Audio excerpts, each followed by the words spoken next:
Hey, Paul, thanks for joining really quick. I just wanted to ask you a bit about the IETF mock interim that you went to in Boulder just last week. And I'm just curious your feedback on it. What was the overall energy in the room? What made this meeting feel different from the earlier mock conversations that were going on? Well, of course, things are different in person when you've got everyone around a table and going through presentations and seeing each person's side of the story and whether they have implementations or not. That comes into the conversation. So there was a general path towards shipping V1 and not just looking at exploration anymore. We're trying to get things ready for production.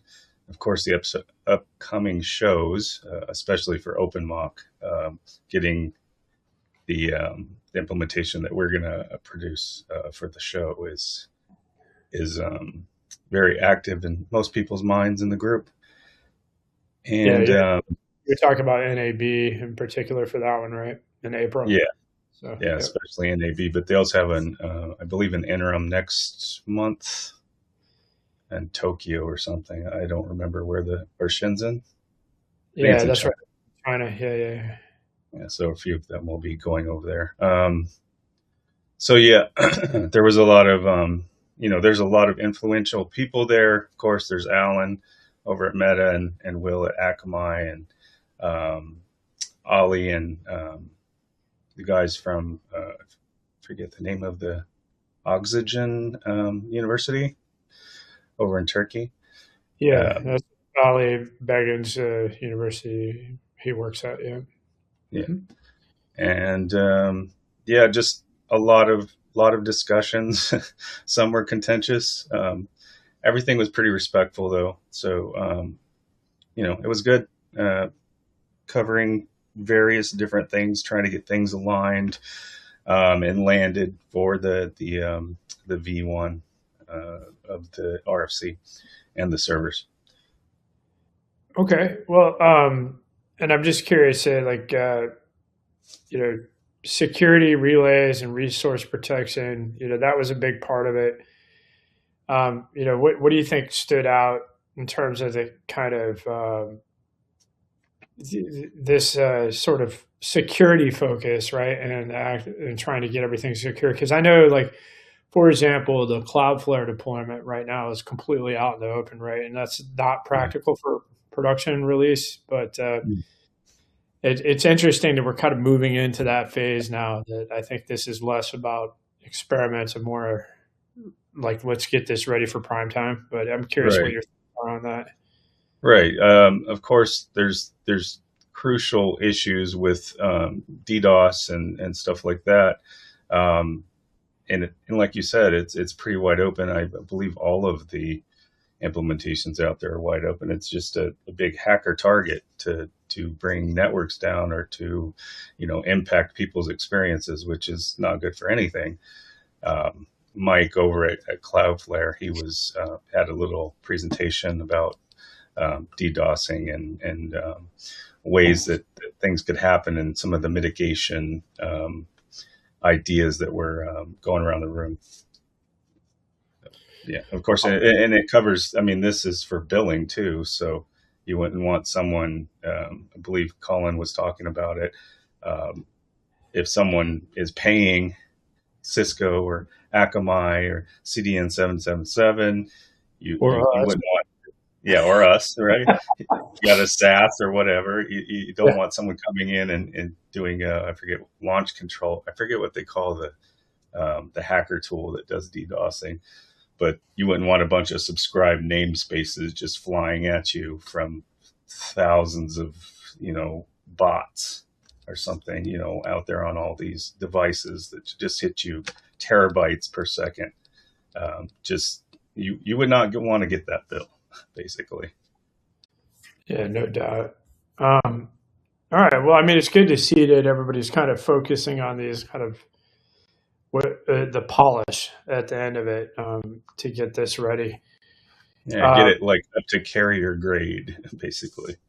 Yeah, exactly. And I know that ad insertion or server-side ad insertion, the various methods for it, where it's client-side, server-side, or a combination thereof, um, or whatever this new server-guided ad insertion is I, funny. They gotta have an acronym for everything: SGI, AI, SSAI, like all that stuff. But I'm curious what it seemed like there was a lot of focus on that, and I'm curious what did you take away from that? yeah, I always want to say this is server generated ad insertion, like SGAI, but I guess the term is actually guided.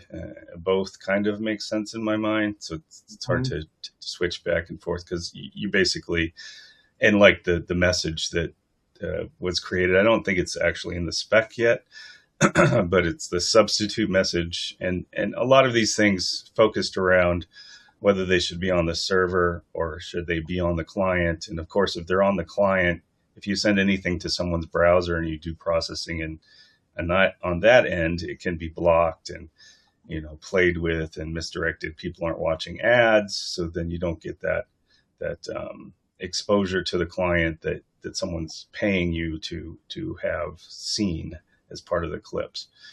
So just defeats the purpose. So I'm always of the mind to do it on the server because then you can control everything. Um, And those whether ad it's blockers are not going to work because they're going to figure out ad blockers for mock like immediately, and yeah, that kind of defeats the purpose for these broadcast companies trying to use it. right, Yeah, and we're actively working with Chauffeur, which has got the ad storm platform where we've already got a Rev5 plugin. I know you recently reviewed it, where we could actually insert ads that come from them immediately, and then we're going to be pushing that over Mock too, because like once we have it as an interstitial within our own pipeline, then it's easy enough to put it into Mock as a format going out. right. So I know we have one customer who wants to use this for a live sports broadcast with kind of like a fast program and fast style advertising. So it's already in the works for us too, which is pretty exciting. And I guess so. That's ads, and then we talked about security ads and kind of getting this ready for prime time. And I'm just curious from your perspective, and also from the Rev5 side of things.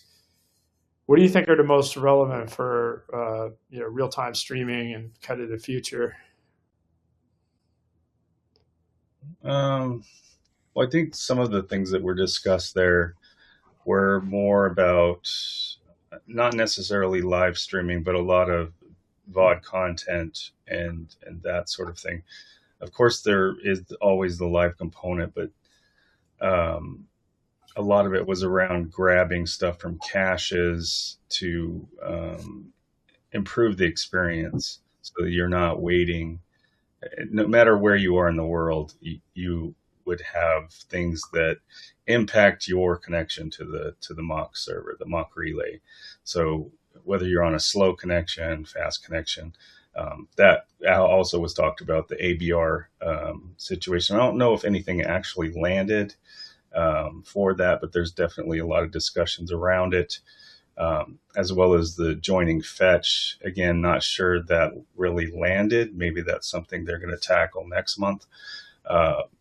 But from what I see in the notes, Martin over at, I think he's at Google, not 100%, because I'm still new to the actual grouping. He had, instead of joining fetch, he had the subscribe rewind concept of grabbing the first or last few pieces of the media and pushing those while maybe the timeline is progressing, and you jump into the timeline when you've already got the cached pieces before that, so your experience is more more instant than having to wait or seeing a spinner or something like that. So that definitely affects us. Maybe not as much as some others because ours is like live and less than 250 milliseconds. So Yeah. we just get it as fast as we can to the endpoints. So even if we were grabbing stuff from cache, it would be minimal at best. Well, I do know that we want to eventually leverage it for kind of DVR style scrubbing and stuff. So that, I mean, I think at that point it makes sense to have all of this cached video, which we can deliver at any point during the session. Right. I mean, it's exactly something that would be a solution for that, for DVR Yeah. scenario. Yeah, for sure. Yeah. Because right now we have to do the whole trick with switch the player to HLS, and then you're like pulling from a totally different Yep. technology. Yep. I mean, it This is worked. all this is all in line essentially. It's all tracks and they're all flowing. So yeah, it should be much smoother. And the demo I saw from Ali and Zaffer, it was pretty impressive. And also Gwendol. I believe Gwendol wrote the front stuff and talking to the VAS system and stuff like that. So yeah, it was really good. Very Awesome. interesting stuff. Well, great. Paul, thank you for your time. Yeah, we're excited about MOQ. Excited about launching our version with CacheFly, right before NAB, and having everybody, be able to use this in production. So exciting times. Appreciate your time. Yeah. Thank you. Talk soon. All right. Later. All right. Bye.